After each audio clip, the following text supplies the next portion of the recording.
Reverendas irmãs religiosas aqui presentes, caríssimos irmãos, podem sentar-se. Hoje nós celebramos a festa de São Padre Pio, que foi um sacerdote que viveu no século passado. Então é alguém bastante recente na história da igreja. Alguns deviam ter conhecido a sua fama, aquelas pessoas que já estão um pouco mais velhas, deviam conhecer a fama que São Padre Pio, em vida, ele já possuía, e a sua fama de santidade também chegou até a nós. Ele nasceu na Itália, era de uma família bem pobre. Ele tinha um desejo muito grande no seu coração de corresponder ao chamado de Deus, e assim ele pôde entrar no seminário. Ele entrou para o convento dos frades capuchinhos, são franciscanos, da estrita observância, e portanto ele continuou neste caminho de santidade, de correspondência a Deus, como diz o livro do Eclesiastes, que nós acabamos de escutar, que existe um tempo para cada coisa. E assim ele correspondeu à graça de Deus. Ele passou a sua infância em meio à pobreza, em meio a grandes dificuldades que poderiam atrapalhar a sua vocação, mas ele sempre se manteve fiel à palavra de Deus, ao chamado que Nosso Senhor tinha para a sua vida. E durante também a sua vida no convento, nada foi muito fácil. Ele tinha uma saúde muito frágil e, em muitas ocasiões, ele quase foi embora, portanto, saiu do convento para voltar para a sua casa. Mas ele sempre foi sendo fiel cada vez mais a Deus, correspondendo assim à vontade de Deus em cada circunstância, em cada momento da sua vida.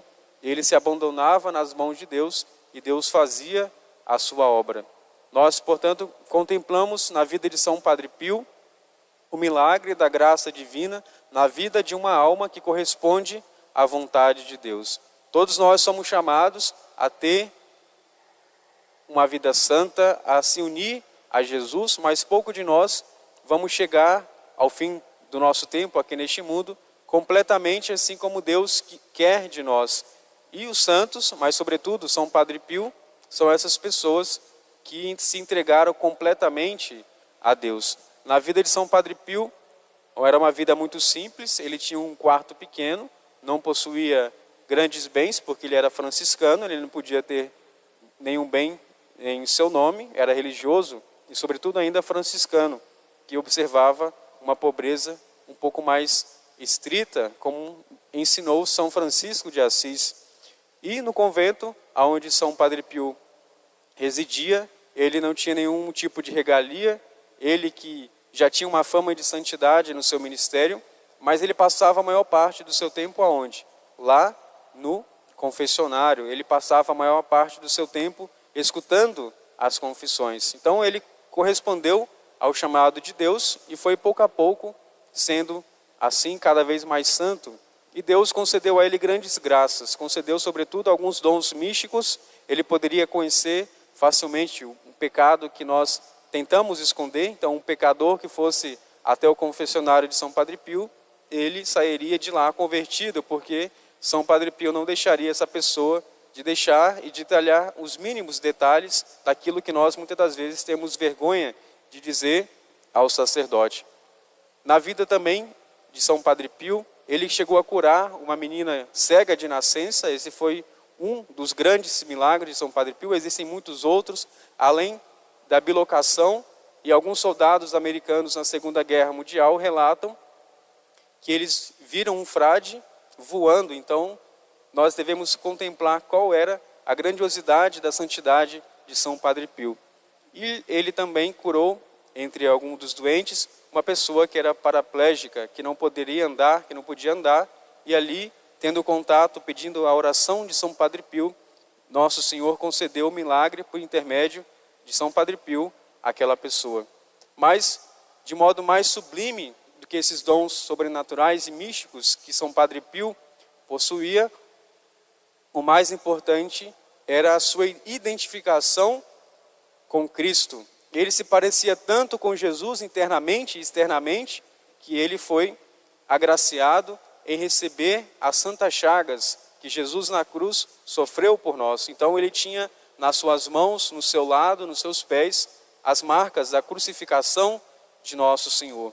Isso chamava muita atenção de muitas pessoas, a curiosidade em ver, ao tocar, aquelas chagas, e ele sofreu muito por conta disso.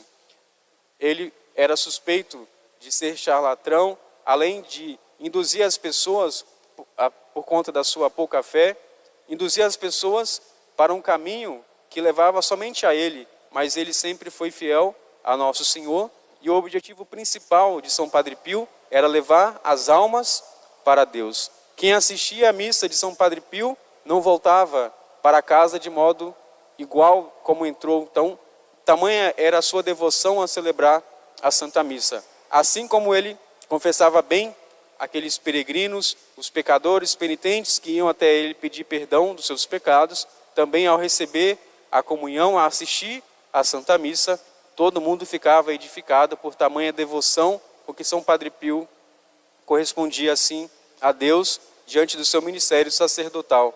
Então, a coisa mais importante que nós podemos identificar na vida de São Padre Pio é aquilo que o Evangelho de hoje nos relata. Todos nós somos chamados a ser parecidos com Cristo. Nós somos chamados a imitar a Jesus com as nossas ações, os nossos pensamentos, com as nossas palavras.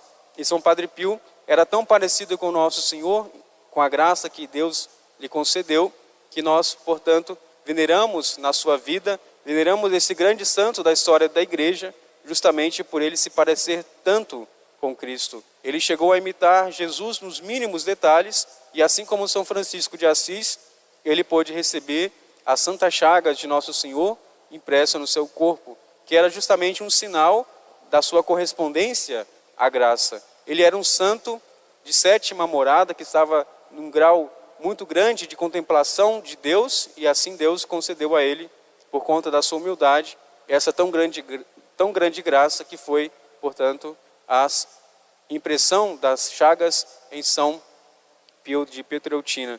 Nós possamos assim pedir a sua intercessão, pedir sobretudo que ele gere em nós um desejo profundo de santidade, que gere em nós um desejo de nos arrepender de forma concreta e de fazer propósitos firmes de santidade, de evitar os nossos repetidos pecados, para que nós possamos assim nos parecer cada vez mais com Cristo. Porque cada cristão, por haver este nome, deve ser o quê? Outro Cristo.